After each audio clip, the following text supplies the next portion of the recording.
మనలో కొంతమంది అనుకుంటూ ఉంటారు, ఏమిటో బ్రదర్ నాకే కష్టాలు వస్తున్నాయి, దేవుడు అంటే నాకు చాలా ఇష్టం.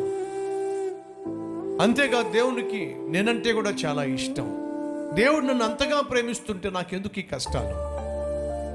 దేవుణ్ణి నేను అంతగా ప్రేమిస్తూ ఉంటే నాకెందుకు ఈ శ్రమలు, నాకెందుకు ఈ బాధలు?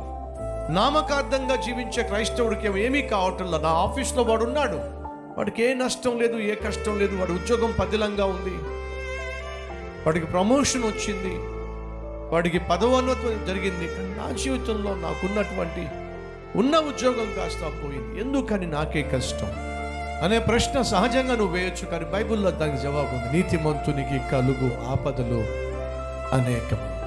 ఈ విషయాన్ని దయచేసి మర్చిపోకండి.